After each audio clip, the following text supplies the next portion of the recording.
বিসমিল্লাহির রহমানির রহিম। প্রিয় দেশবাসী, শিশু, কিশোর কিশোরী, তরুণ তরুণী, ছাত্রছাত্রী, বয়স্ক, বৃদ্ধ, নারী পুরুষ সবাইকে আমার সালাম জানাচ্ছি। আসসালামু আলাইকুম। আজ 5ই অগাস্ট, জুলাই গণ অভ্যুত্থান দিবস। বাংলাদেশের ইতিহাসের এক অবিস্মরণীয় দিন। 1 বছর আগে এই দিনে জুলাই গণ অভ্যুত্থান পূর্ণতা পায়। দীর্ঘদিনের ফ্যাসিবাদী শাসন থেকে মুক্ত হয় প্রিয় স্বদেশ। গত বছরের জুনে আদালতের একটি রায়ে সরকারি চাকরিতে কোটা পুনর্বহাল হলে দেশের তরুণ শিক্ষার্থী সমাজ বিক্ষুব্ধ হয়ে ওঠে। তাদের এই ক্ষোভ দাবানলে পরিণত হয় স্বৈরাচারের তুচ্ছতাচ্ছিল্যে, দমন পীড়নে, নির্বিচারে গুলিবর্ষণ, নির্মম হত্যাযজ্ঞের কারণে। স্বৈরাচারী শাসকের নির্দেশে পরিচালিত হত্যাযজ্ঞের সামনে নির্ভীক চিত্তে দাঁড়িয়েছিল এদেশের ছাত্র, শ্রমিক, জনতা। তাদের সম্মুখভাগে ছিলেন আমাদের অদম্য নারীরা। দেশকে স্বৈরাচার মুক্ত করতে অকাতরে জীবন উৎসর্গ করেছেন তাঁরা। আজকের দিনে আমি জাতির সূর্য সন্তান জুলাই শহীদদের গভীর শ্রদ্ধার সঙ্গে স্মরণ করছি। জুলাইয়ে যারা আহত হয়েছেন, চিরতরে পঙ্গু হয়েছেন, দৃষ্টি হারিয়েছেন, জাতির পক্ষ থেকে আমি তাদের প্রতি শ্রদ্ধা ও কৃতজ্ঞতা জানাচ্ছি। প্রিয় দেশবাসী, গত 1 বছরে আমরা অনেক সংকট ও সম্ভাবনার মধ্য দিয়ে পার করেছি। অনেক ঘটনা, দুর্ঘটনা আমাদের গভীরভাবে বেদনাহত করেছে। সর্বশেষ মাইলস্টোন কলেজে বিমান বিধ্বস্ত হয়ে ঝরে গেছে আমাদের কোমলমতি শিশুসহ বেশ কিছু মানুষের প্রাণ। আগুনে পুড়ে আহত হয়েছেন অনেকেই। এই ঘটনা আমাদের সবাইকে শোকস্তব্ধ করে দিয়েছে। এই দুর্ঘটনায় নিহতদের আত্মার শান্তি কামনা করছি। যারা এখনো হাসপাতালে চিকিৎসাধীন, তাদের দ্রুত আরোগ্য কামনা করছি। এই ভয়াবহ দুর্ঘটনার পর সিঙ্গাপুর, চীন, ভারত সহ কয়েকটি দেশের যে সকল চিকিৎসক এবং নার্স আহতদের সেবায় অক্লান্ত পরিশ্রম করেছেন, তাদের প্রতি কৃতজ্ঞতা জানাচ্ছি। যারা রক্ত দিয়ে আহতদের পাশে দাঁড়িয়েছেন, কৃতজ্ঞতা জানাচ্ছি তাদের প্রতিও।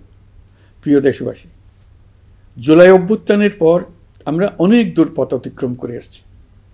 আমাদের জাতীয় জীবনে শান্তি শৃঙ্খলা ফিরে এসছে, অর্থনীতিতে গতিশীলতা এসছে, সংকট দূর হয়েছে। মাত্র কয়েকদিন আগে যুক্তরাষ্ট্রের সঙ্গে আমরা সফলতার সঙ্গে শুল্ক আলোচনা সমাপ্ত করেছি। এর ফলে আমাদের অর্থনীতির সম্ভাবনা বহুগুণ বেড়ে গিয়েছে। যখন 1 বছর আগে আমাদের অন্তর্বর্তীকালীন সরকার 16 বছর ব্যাপী একটানা ধ্বংসযজ্ঞ এবং লুটপাটে বিধ্বস্ত এক অর্থনীতির দায়িত্ব নিয়েছিলাম, তখন কারোরই মনে হচ্ছিল না এই বিধ্বস্ত অর্থনীতিকে আবার সহজে চালু করা যাবে। মাত্র 1 বছরের মধ্যে আমরা এতদূর রাস্তা অতিক্রম করতে পারবো, এটা চিন্তাই করা যায়নি। অর্থনীতি ঘুরে দাঁড়িয়েছে, এখন দ্রুত গতিতে এগিয়ে যাবার পালা। আমরা এখন অন্তর্বর্তী সরকার থেকে একটি নির্বাচিত সরকারের হাতে রাষ্ট্র পরিচালনার দায়িত্ব তুলে দেওয়ার দিকে অগ্রসর হচ্ছি।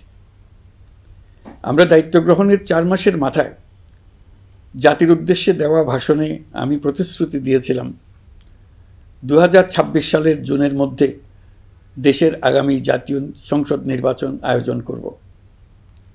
তবে নির্বাচনের আগে আমাদের অত্যাবশ্যকীয় কয়েকটি কাজ সম্পন্ন করতে হবে। এর মধ্যে অন্যতম হল জুলাই ঘোষণাপত্র ও জুলাই সনদ। আজ জুলাই গণ অভ্যুত্থান দিবসে সকল রাজনৈতিক দলকে সঙ্গে নিয়ে আমরা জাতির কাছে জুলাই ঘোষণাপত্র উপস্থাপন করেছি। এই ঘোষণাপত্রে মহান মুক্তিযুদ্ধ সহ বাংলাদেশের মানুষের অতীতের বিভিন্ন ঐতিহাসিক ও গণতান্ত্রিক সংগ্রাম থেকে শুরু করে জুলাই অভ্যুত্থানের প্রেক্ষাপট বর্ণনা করা হয়েছে। আমাদের 3টি দায়িত্ব ছিল: সংস্কার, বিচার ও নির্বাচন। জুলাই অভ্যুত্থানের ছাত্র, শ্রমিক, জনতা দেয়ালে দেয়ালে যে প্রত্যাশার কথা লিখে রেখেছিল, তার অন্যতম ফোকাস ছিল রাষ্ট্র ব্যবস্থার গণতান্ত্রিক সংস্কার। সেই লক্ষ্যে আমরা বেশ কয়েকটি সংস্কার কমিশন গঠন করেছিলাম। তাদের মধ্যে প্রধান প্রধান সংস্কার কমিশনগুলো যে সুপারিশ পেশ করেছে সেগুলোর মধ্যে স্বল্প সময়ের মধ্যে আশু বাস্তবায়নযোগ্য বহু সংস্কার আমরা ইতিমধ্যে সম্পন্ন করেছি। এই সংস্কারগুলোর মাধ্যমে অর্থনৈতিক খাত, বিচার ব্যবস্থা ও জনপ্রশাসনে গতিশীলতা আসবে, স্বচ্ছতা ও জবাবদিহিতা বহুলাংশে বৃদ্ধি পাবে, দুর্নীতি, অনিয়ম ও হয়রানি হ্রাস পাবে। দীর্ঘমেয়াদী সংস্কার কাজ বাস্তবায়নের লক্ষ্যে আমরা জাতীয় ঐকমত্য কমিশন গঠন করেছিলাম। এই কমিশনে 30টিরও অধিক রাজনৈতিক দল ও জোট স্বতঃস্ফূর্তভাবে অংশগ্রহণ করেছে, তাদের মতামত দিয়েছে। প্রাথমিক পর্যায়ে ঐকমত্য কমিশন 166টি সুপারিশ নিয়ে 30টির বেশি রাজনৈতিক দলের সঙ্গে প্রায় 2 মাস ধরে দলগত ও জোটগতভাবে আলোচনা করেছিল। এই প্রক্রিয়ায় যেসব বিষয়ে রাজনৈতিক দলগুলোর মধ্যে ঐকমত্য প্রতিষ্ঠিত হয়েছিল সেগুলো বাদ দিয়ে কমিশনের পক্ষ থেকে 19টি মৌলিক সংস্কারের বিষয় চিহ্নিত করা হয়। দ্বিতীয় পর্যায়ে 23 দিন ধরে আলোচনা শেষে 19টি বিষয়ের বেশিরভাগ ক্ষেত্রেই ঐকমত্য প্রতিষ্ঠা করা সম্ভব হয়েছে, যদিও কয়েকটি ক্ষেত্রে কিছু কিছু রাজনৈতিক দলের নোট অফ ডিসেন্ট রয়েছে। সংস্কারের ক্ষেত্রে আমরা আমাদের লক্ষ্যে পৌঁছাতে পেরেছি। ঐকমত্য কমিশনের পরিচালনায় দেশের সকল রাজনৈতিক দল মিলে দীর্ঘদিন ধরে প্রতিনিয়ত আলাপ আলোচনার ভিত্তিতে জুলাই সনদ চূড়ান্ত হওয়ার পর্যায়ে এসছে। জুলাই সনদ একটি ঐতিহাসিক অর্জন। এটা শুধু আমাদের রাজনৈতিক ইতিহাসে নয়, বৃহত্তর পরিমণ্ডলের রাজনৈতিক ইতিহাসেও স্মরণীয় হয়ে থাকবে। দলিল তো স্মরণীয় হয়ে থাকবেই, এটা রচনার প্রক্রিয়াও স্মরণীয় হয়ে থাকবে। এই দলিল প্রণয়নের জন্য আমি সকল রাজনৈতিক দলের নেতৃবৃন্দকে এবং ঐকমত্য কমিশনের সদস্যবৃন্দকে, বিশেষ করে এই উদ্যোগের নেতৃত্বদানকারী প্রফেসর আলী রিয়াজকে জাতির পক্ষ থেকে অশেষ কৃতজ্ঞতা ও ধন্যবাদ জানাচ্ছি।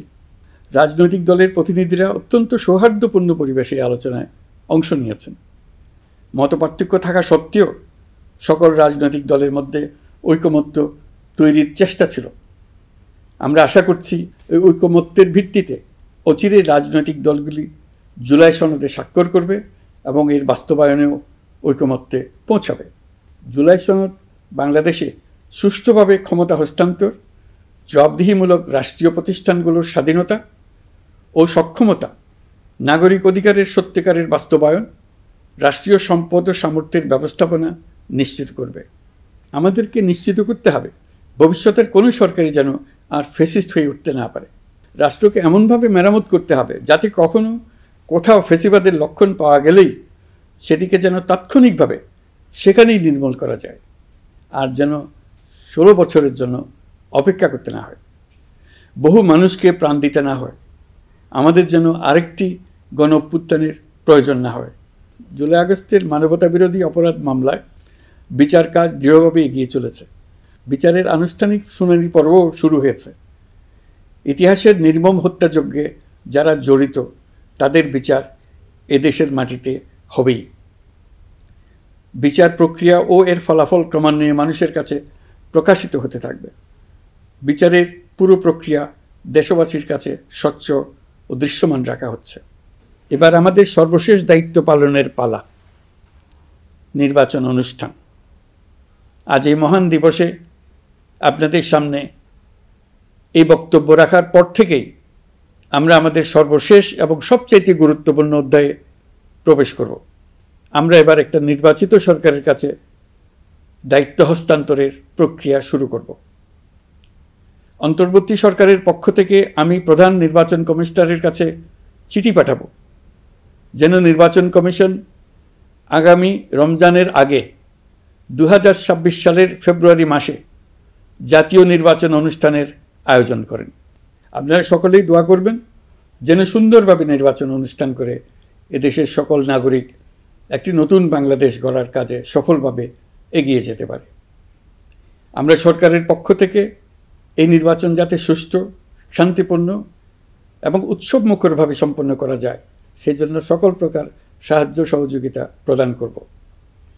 এবারের নির্বাচন যেন আনন্দ উৎসবের দিক থেকে, শান্তি শৃঙ্খলার দিক থেকে, ভোটার উপস্থিতির দিক থেকে সৌহার্দ্য ও আন্তরিকতার দিক থেকে দেশের ইতিহাসে স্মরণীয় হয়ে থাকে। সেই জন্য সকল আয়োজন সম্পন্ন করতে আগামীকাল থেকে আমরা সকলেই মানসিক প্রস্তুতি ও প্রাতিষ্ঠানিক আয়োজন শুরু করব। নির্বাচনে ভোটারদের সম্পর্কে দুই একটা কথা বলতে চাই। এবার আমরা প্রবাসী ভোটারদের ভোট দেওয়ার আয়োজন নিশ্চিত করতে চাই। অর্থনৈতিক দিক থেকে সম্পূর্ণ বিধ্বস্ত বাংলাদেশ যে আবার দ্রুত ঘুরে দাঁড়াতে পেরেছে, তার বড় কারণ হলো আমাদের রেমিটেন্স যোদ্ধাদের ঐতিহাসিক অবদান। নির্বাচনে তাদের অংশগ্রহণ নিশ্চিত করার জন্য নির্বাচন কমিশন প্রস্তুতি নিচ্ছে। নারী ভোটাররা যেন দেশের সর্বত্র নির্দ্বিধায় আনন্দোৎসাহ সহকারে তাদের ভোট দিতে পারে, এটা নিশ্চিত করতে চাই। এবার যেন কেন্দ্রে কেন্দ্রে নারী ভোটারদের ঢল নামে, আমরা সেই লক্ষ্যে সমস্ত ব্যবস্থা গ্রহণ করব। দেশের মানুষের ভোটাধিকার কেড়ে নেবার কারণে গত 15 বছর ধরে নাগরিকবৃন্দ ভোট দিতে পারেনি। এবারের নির্বাচনে আমরা আমাদের বকেয়া আনন্দসহ মহা আনন্দে ভোট দিতে চাই। এবারের নির্বাচনে জীবনে প্রথমবার ভোট দিতে যাবে এরকম ভোটাররা নানা উৎসবের মধ্য দিয়ে ভোট কেন্দ্রে যাবে, তাদের এই দিনটি স্মরণীয় করে রাখার জন্য। এর মধ্যে নতুন নারী ভোটার থাকবে, নতুন পুরুষ ভোটার থাকবে, এর মধ্যে এমন ভোটার থাকবে যারা 15 বছর আগে থেকেই ভোট দিতে পারত কিন্তু জীবনে একবারও ভোট দিতে পারেনি। এর মধ্যে আসবে যারা 10 বছর আগে, 5 বছর আগে ভোট দিতে পারত কিন্তু পারেনি। আর আসবে ভাগ্যবান ও ভাগ্যবতীর দল, যারা এই প্রথমবার ভোটার হওয়ার যোগ্যতা লাভ করলো এবং সঙ্গে সঙ্গে ভোট দেওয়ার সুযোগও পেয়ে গেল। নির্বাচনের দিনকে আমরা ঈদের উৎসবের মতো করতে চাই। এবারের ভোটের আনন্দ থাকবে সবার মধ্যে। আপনারা সবাই বাচ্চা কাচ্চাদের নিয়ে ভোট কেন্দ্রে যাবেন। নাগরিক অধিকার প্রয়োগের মহা আনন্দ পরবর্তী বংশধরদের কাছে তুলে ধরার জন্য এখন থেকে প্রতিদিন আলাপ আলোচনা করুন। আপনার এলাকায় ভোটদান ব্যবস্থা কেমন হলে সুন্দর হয়, কেমন হলে আনন্দমুখর হয়, সেটা আগে থেকে ঠিক করার জন্য। নতুন বাংলাদেশ গড়ার কাজের ভিত্তি রচনা হবে এবারের নির্বাচনে, তার জন্য প্রস্তুতি নিন।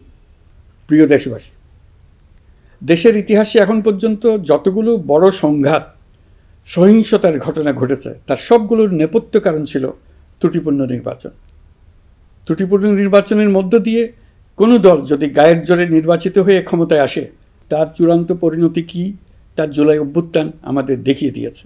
আমরা ইতিহাসের কলঙ্কিত কোনো অধ্যায়ের পুনরাবৃত্তি আর করতে চাই না। আপনারা প্রত্যেকেই অবগত আছেন, একটা গোষ্ঠী নির্বাচনকে বাধাগ্রস্ত করার জন্য উন্মুখ হয়ে আছে। তারা দেশের গণতান্ত্রিক অগ্রযাত্রাকে ব্যাহত করতে দেশের বাইরে বসে ভেতরে থেকে নানা অপচেষ্টায় লিপ্ত রয়েছে। আমাদেরকে অবশ্যই খেয়াল রাখতে হবে তারা যেন নির্বাচনকে সংঘাতময় করে তোলার কোনো রকমের সুযোগ না পায়। মাথায় রাখবেন, পরাজিত শক্তি নির্বাচনের আগ পর্যন্ত বারবার মাথাচাড়া দিয়ে ওঠার চেষ্টা করবে, কিন্তু একটি অবাধ, সুষ্ঠু, নিরপেক্ষ নির্বাচন সফলভাবে আয়োজন করা গেলে অপশক্তির পরাজয় চূড়ান্ত হবে। নির্বাচন সংক্রান্ত বিষয়ে প্রতিনিয়ত পরামর্শ নেওয়ার জন্য আমরা প্রযুক্তির সাহায্য নেব। এই জন্য একটি অ্যাপ তৈরির উদ্যোগ নিচ্ছি। দ্রুত এই অ্যাপটি চালু হবে।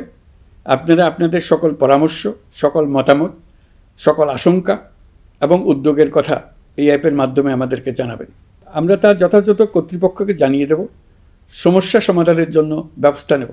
রাজনৈতিক দলগুলোর প্রতি আমার আহ্বান থাকবে, আপনাদের নির্বাচনী ইশতেহারে, আপনাদের প্রতিশ্রুতি, প্রতিজ্ঞা, পরিকল্পনায় কোনো কিছুতেই যেন তরুণরা বাদ না পড়ে, নারীরা বাদ না পড়ে।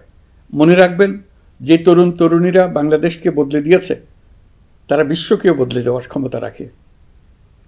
আপনার দল থেকে তাদেরকে সেই সুযোগ দেওয়ার উদ্যোগ নেন। আগামী নির্বাচনে সবাই নিরাপদে যার যার পছন্দের প্রার্থীকে ভোট দেবে, এটা নিয়ে কারো কোনো আপত্তির সুযোগ রাখা যাবে না। আমরা সবাই সবার পছন্দের প্রতি সম্মান দেখাবো, এটাই হোক আমাদের প্রতিজ্ঞা। প্রিয় দেশবাসী, আপনারা জানেন, সরকার দায়িত্ব গ্রহণের পরপরই দেশের দক্ষিণ ও উত্তরাঞ্চলে যে ভয়াবহ বন্যা পরিস্থিতি তৈরি হয়েছিল, তা ফসল উৎপাদনে ব্যাপক ক্ষতি সাধন করেছে। এর ফলে নিত্য প্রয়োজনীয় পণ্যের মূল্যবৃদ্ধির আশঙ্কা হয়েছিল।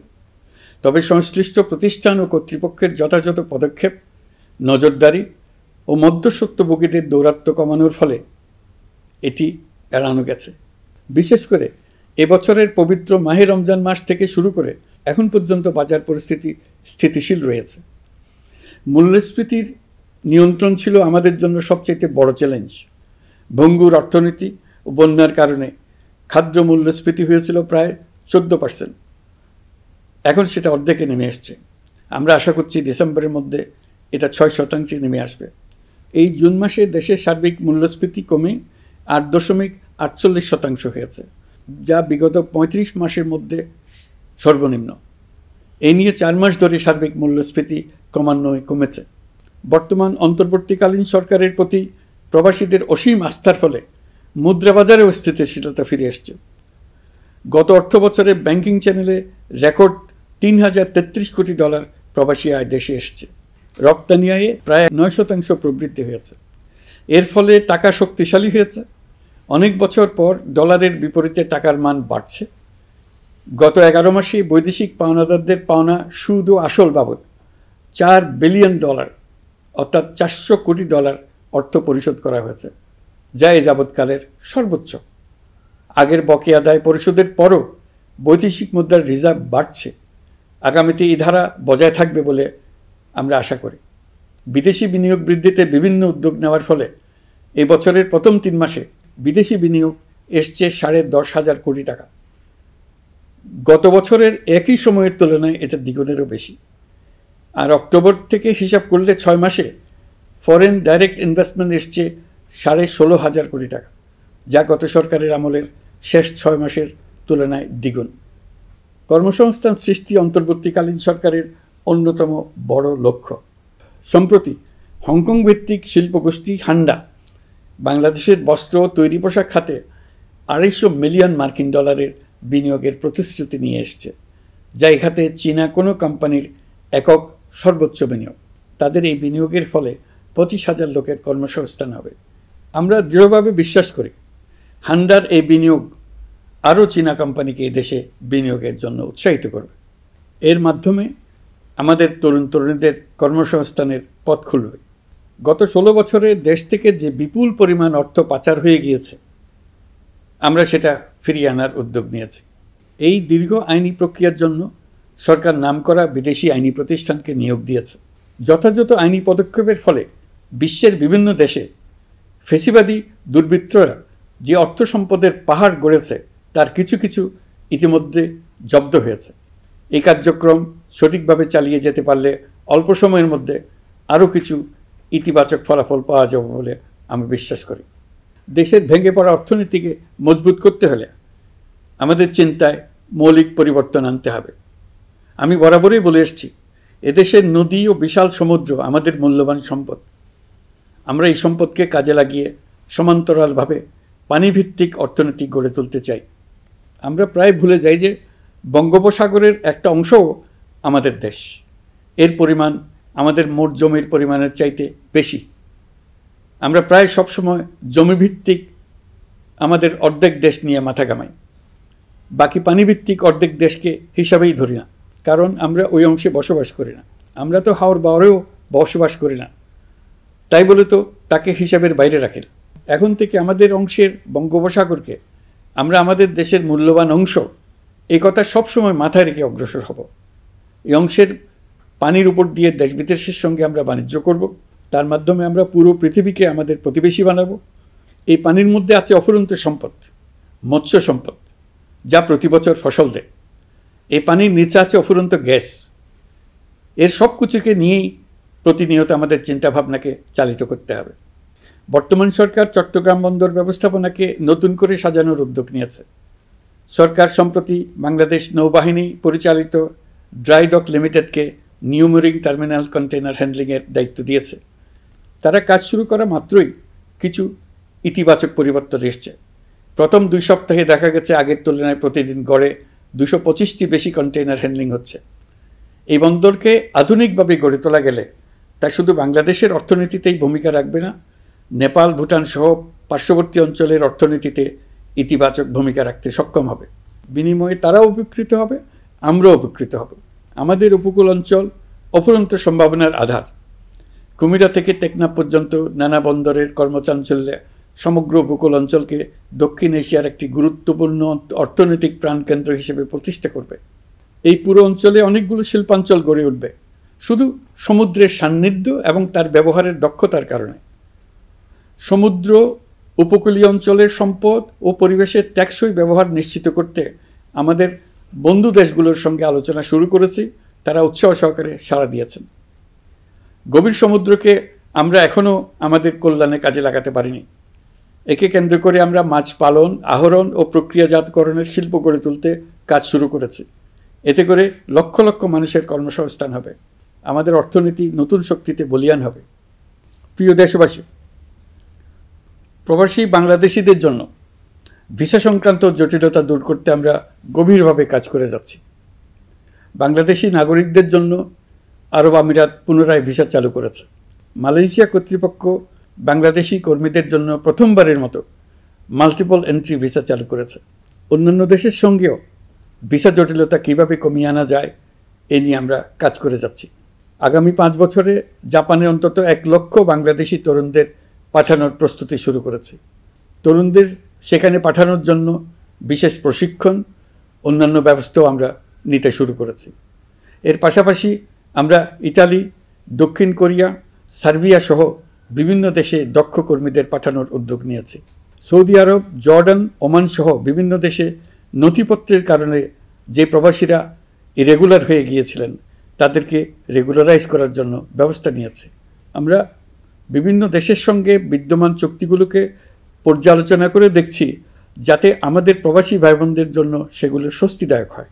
দেশে এবং দেশের বাইরে বাংলাদেশের নাগরিকরা যে যেখানে অবস্থান করছে তারা যাতে সব ধরনের নাগরিক সুবিধা পান, আমরা সেই বিষয়ে উদ্যোগ নিয়েছি। চলতি বছর আমাদের নানা উদ্যোগের ফলে প্রায় 87,000 বাংলাদেশি সুষ্ঠুভাবে হজ পালন করতে পেরেছেন। হজের ব্যয়ও অন্যান্য বছরের তুলনায় আমরা কমিয়ে আনতে পেরেছি। হাজিরা যাতে নির্বিঘ্নে হজ সম্পন্ন করতে পারে সেজন্য লাব্বায়েক নামে অ্যাপ চালু করেছে, যার মাধ্যমে ঘরে বসেই হাজিদের আত্মীয় স্বজন, পরিবার পরিজন তাদের অবস্থান প্রতি মুহূর্তে জানতে পেরেছেন। এই বছর দক্ষিণ এশিয়ার অন্যান্য দেশগুলোতেও আমাদের হজ ব্যবস্থাপনা প্রশংসিত হয়েছে। আগামী বছরের হজ ব্যবস্থাপনা যেন আরও নির্বিঘ্নে সম্পন্ন করা যায় সেজন্য মন্ত্রণালয় এখন থেকেই প্রস্তুতি নিতে শুরু করেছে। প্রিয় দেশবাসী, জুলাই গণঅভ্যুত্থানে তরুণ শিক্ষার্থীদের পাশে ঢাল হয়ে দাঁড়িয়েছিলেন আমাদের বাবা মা ও শিক্ষকরা। আমাদের বাবা মায়েরা তাদের সন্তানকে বহু কষ্টে বড় করে বিশ্ববিদ্যালয়ে পাঠায়। লেখাপড়া শেষ করে অনেক ছাত্র অসুস্থ হয়ে বের হয়। এর কারণ আবাসিক হলের নোংরা পরিবেশ, খাবারের নিম্নমান, তার উপর দলীয় সন্ত্রাসীদের দমনপীড়ন। বিশ্ববিদ্যালয়ে পড়াশোনার পরিবর্তে প্রতিদিন শিক্ষার্থীদের জোর করে রাজনৈতিক দলের প্রোগ্রামে নিয়ে যাওয়া হতো। প্রশাসন ও শিক্ষকরা সবই জানতেন, অথচ কেউ এটি থামাতে পারেননি, চেষ্টাও করেননি। কারণ শিক্ষকদের একটি বড় অংশ প্রমোশনের জন্য, সুবিধার জন্য দলীয় রাজনীতিতে জড়িত ছিলেন, নিপীড়কের ভূমিকায় ছিলেন। প্রতিটি বিশ্ববিদ্যালয়ের আবাসিক হলগুলোতে দলীয় সন্ত্রাসীদের নিয়ন্ত্রণ আর অমানসিক নির্যাতন চলত। সেখানে গড়ে তোলা হয়েছিল টর্চার সেল। অন্তর্বর্তী সরকার প্রতিশ্রুতিবদ্ধ যে আমরা আর কখনো শিক্ষা প্রতিষ্ঠানগুলোকে এমন কোনো রাজনীতি দ্বারা কলুষিত হতে দেব না যা পড়াশোনার পরিবেশ নষ্ট করে, তরুণদের জীবন ধ্বংস করে। বাবা মায়েদের যেন সন্তানকে বিশ্ববিদ্যালয়ে পড়তে পাঠিয়ে আর কখনো শঙ্কায় থাকতে না হয়। বর্তমান সরকার দায়িত্ব গ্রহণের পরপরই শিক্ষা ব্যবস্থার উন্নতির জন্য ধারাবাহিকভাবে পরামর্শ কমিটির সঙ্গে বৈঠক করেছে, বিভিন্ন উদ্যোগ হাতে নিয়েছে। বিদ্যালয়গুলোতে শিক্ষার মান কীভাবে বাড়ানো যায় সে বিষয়ে বিভিন্ন উদ্যোগ নেওয়া হচ্ছে। সরকার কিছুদিন আগে সারা দেশের সরকারি প্রাথমিক বিদ্যালয়ের সব প্রধান শিক্ষকের বেতনের গ্রেড 1 ধাপ বাড়িয়ে 10ম গ্রেড করার সিদ্ধান্ত নিয়েছে। এটি একটি যুগান্তকারী সিদ্ধান্ত। প্রাথমিক বিদ্যালয়গুলিতে শূন্য পদে 6,500 প্রধান শিক্ষক নিয়োগের প্রক্রিয়া চলছে। প্রাথমিকের পড়াশোনার পদ্ধতিগত পরিবর্তনের দিকেও আমরা মনোযোগ দিচ্ছি। সব স্কুলে ইন্টারনেট সংযোগ ও মাল্টিমিডিয়া শ্রেণীকক্ষ তৈরির নির্দেশ দেওয়া হয়েছে। পার্বত্য চট্টগ্রামে কমপক্ষে 100টি স্কুলে এবছরের মধ্যেই ই-লার্নিং চালু হবে। ঢাকা চট্টগ্রামের অভিজ্ঞ শিক্ষকরা প্রযুক্তির সহায়তায় এসব স্কুলে শিক্ষকতা করে সেখানকার শিক্ষক ঘাটতি পূরণ করবেন। যেসব এলাকায় বিদ্যুতের ঘাটতি রয়েছে সেখানে সোলার প্যানেল বসিয়ে বিদ্যুতের ঘাটতি নিরসন এবং মোবাইল নেটওয়ার্ক ও স্টারলিংক পরিষেবা ব্যবহার করে এই সংকট মোকাবেলা করা হচ্ছে। স্কুলগুলোতে মেয়েদের জন্য বিশেষ ব্যবস্থা গ্রহণ করে তাদের পড়াশোনার উপযোগী করে তোলা হচ্ছে। স্কুলের অবকাঠামোকে নারীবান্ধব করে তুলতে স্কুল ভবন নির্মাণের সময় কমিটিতে নারী স্থপতি রাখার নিয়ম করা হয়েছে। আমাদের লক্ষ্য হলো স্কুল ভবনের ডিজাইন থেকে শুরু করে পড়াশোনার পরিবেশ চিন্তাভাবনায় মেয়েদেরকে বিশেষভাবে গুরুত্ব দেওয়া, যাতে তারা ব্যক্তিগত নিরাপত্তা ও স্বাস্থ্যের দিক থেকে স্বস্তিদায়ক পরিবেশে পড়াশোনা করতে পারে। প্রিয় দেশবাসী, জুলাই গণ অভ্যুত্থানে শহীদ ও আহত যোদ্ধাদের জন্য আমরা নিরলসভাবে কাজ করে যাচ্ছি। এখন পর্যন্ত 775টি শহীদ পরিবারকে প্রায় 100 কোটি টাকার সঞ্চয়পত্র ও মাসিক ভাতা বাবদ ব্যাংক চেক দেওয়া হয়েছে। অবশিষ্ট যারা আছেন তাদেরও কয়েকটি আইনগত বিষয় নিষ্পত্তি সাপেক্ষে সঞ্চয়পত্র দেওয়ার প্রক্রিয়া চলছে। এর পাশাপাশি আহত 13,800 জন জুলাই যোদ্ধাকে 3টি ক্যাটাগরিতে নগদ টাকা ও চেক বাবদ 153 কোটি 4 লাখ টাকা প্রদান করা হয়েছে। 78 জন অতি গুরুতর আহত জুলাই যোদ্ধাকে সিঙ্গাপুর, থাইল্যান্ড, তুরস্ক এবং রাশিয়ার উন্নত চিকিৎসার জন্য পাঠানো হয়েছে এবং চিকিৎসা ব্যয় বাবদ এ পর্যন্ত প্রায় 100 কোটি টাকা ব্যয় হয়েছে।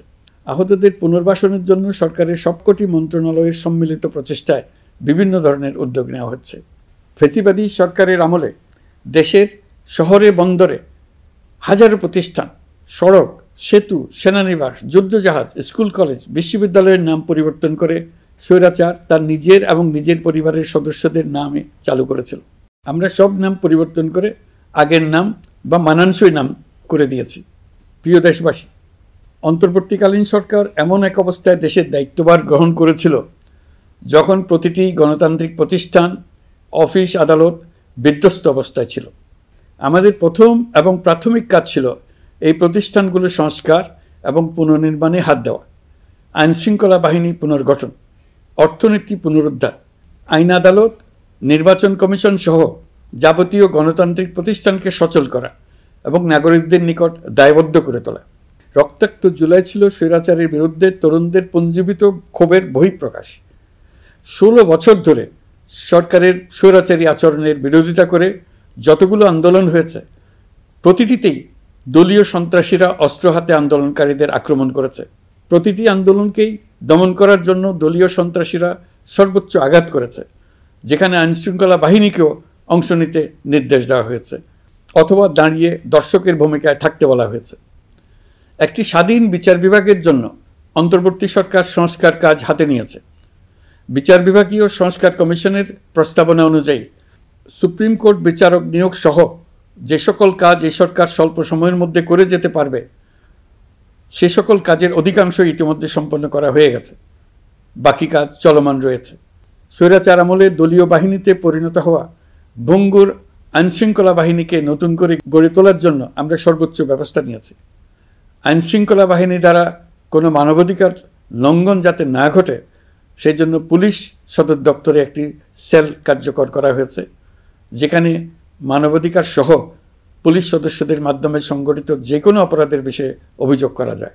এই সমস্ত সেল অন্যান্য আইন প্রয়োগকারী সংস্থার প্রধান কার্যালয়ও স্থাপন করা হচ্ছে। আসামিদের জিজ্ঞাসাবাদ হবে স্বচ্ছ কাচের ঘরে। হাজতখানায় বন্দীদের মানবিক সেবা নিশ্চিত করা হবে।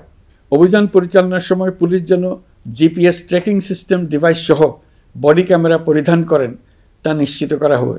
পুলিশ যেন আর কখনোই কোনো আন্দোলন দমনে প্রাণঘাতী অস্ত্র ব্যবহার করতে না পারে, সেই ব্যবস্থা নেওয়া হয়েছে। বেআইনি সমাবেশে বল প্রয়োগের ক্ষেত্রে জাতিসংঘের স্বীকৃত 5টি ধাপ অনুযায়ী পুলিশ সদস্যদের প্রশিক্ষণ দেওয়া হচ্ছে।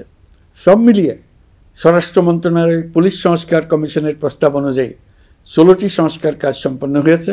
আরও 43টি সংস্কার কাজ সমাপ্ত হওয়ার পথে। দেওয়ানি আইন, নারী ও শিশু নির্যাতন দমন আইন সহ বিভিন্ন আইনগত সংস্কার সম্পন্ন হয়েছে। সম্প্রতি সরকার ফৌজদারি কার্যবিধি সংশোধন অধ্যাদেশ 2025 অনুমোদন করেছে। এর ফলে এখন থেকে কোনো ব্যক্তিকে আটকের পর 12 ঘন্টার মধ্যে যত দ্রুত সম্ভব পরিবারকে জানাতে হবে। আটককৃত ব্যক্তিকে আইনজীবীর সঙ্গে সাক্ষাতের সুযোগ দিতে হবে। গ্রেপ্তারকৃত ব্যক্তি রিমান্ডের পর অসুস্থ বা আহত হলে তাকে ডাক্তার কর্তৃক পরীক্ষা করতে হবে এবং আঘাতের কারণ নিশ্চিত হতে হবে। তার প্রয়োজনীয় চিকিৎসা দিতে হবে। এক্ষেত্রে পুলিশের দায় থাকলে আইনি ব্যবস্থা নেওয়ার বিধান যুক্ত করা হয়েছে। এই আইনের ফলে গ্রেফতার ও আটক নিয়ে মানুষের হয়রানি অনেক কমে আসবে, পুলিশের জবাবদিহিতা বাড়বে এবং বিচারের কাজ দ্রুততর হবে।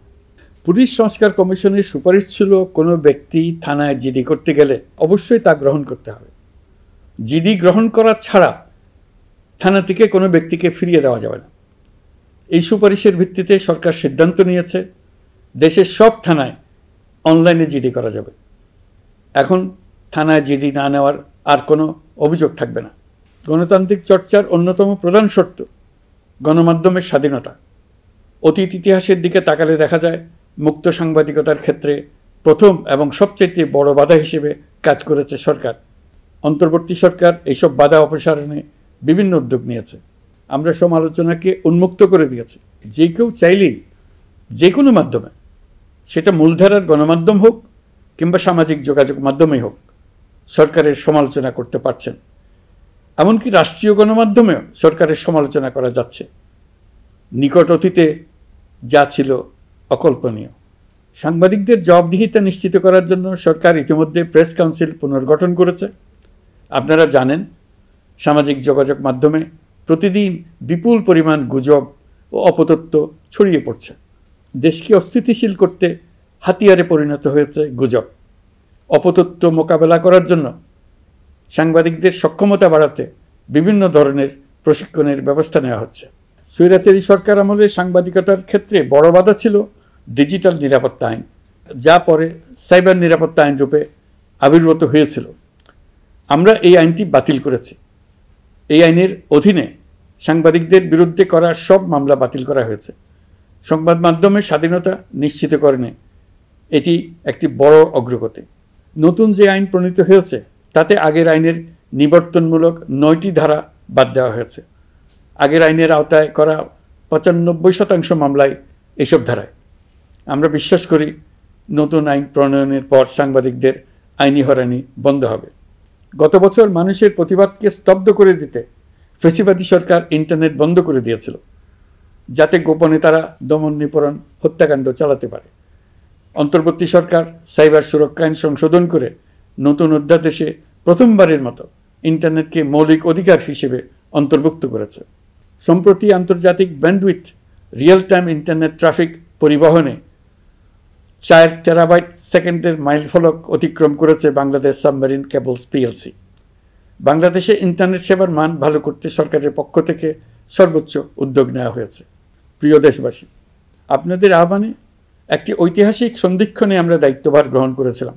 জুলাই অভ্যুত্থানে সৃষ্ট নতুন বাংলাদেশের যে অভূতপূর্ব সম্ভাবনা জাগ্রত হয়েছে, তাকে এগিয়ে নিতে আপনারা আমাদেরকে দায়িত্ব দিয়েছিলেন। গত 12 মাস ধরে আপনাদের সবাইকে সাথে নিয়ে জুলাইয়ের দাবি পূরণের চেষ্টা করে যাচ্ছি। আসুন আজ জুলাই গণ অভ্যুত্থান দিবসে প্রতিজ্ঞাবদ্ধ হই এই জাতিকে আমরা আর কখনো বিভক্ত হতে দেব না। আমরা সকল নাগরিকের প্রতি মর্যাদাশীল থাকব, তিনি যেই পরিচয়েরই হন না কেন। আমরা দৈনন্দিন জীবনে নানা ঘাত প্রতিঘাতে সাময়িকভাবে যদি পথভ্রষ্ট হয়েও পড়ি, প্রতি বছর জুলাই আমাদেরকে নতুন করে ঐক্যবদ্ধ হতে শক্তি যোগাবে। জুলাই তরুণদের উসিলায় জাতির আত্ম আবিষ্কারের মাস, ভুলভ্রান্তি শুধরে নেবার মাস, গর্তে পড়ে যাওয়ার প্রবণতা থেকে নিজেদেরকে রক্ষা করার মাস।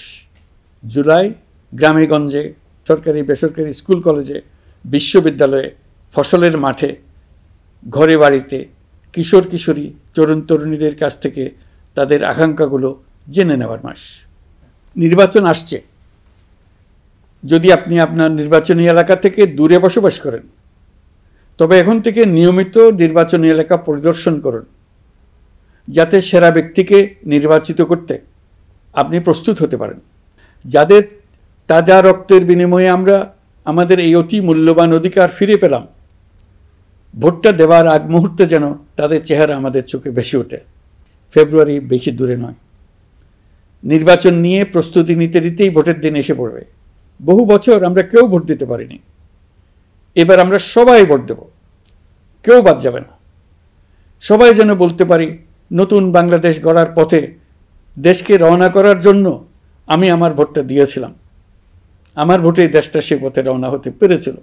জুলাই গণ অভ্যুত্থান দিবসে সকল নাগরিকের কাছে আমার আহ্বান, আসুন নতুন বাংলাদেশ গড়ার প্রথম বড় পরীক্ষায় সফলভাবে উত্তীর্ণ হই। মহান আল্লাহ আমাদের সহায় হন। আল্লাহ হাফেজ।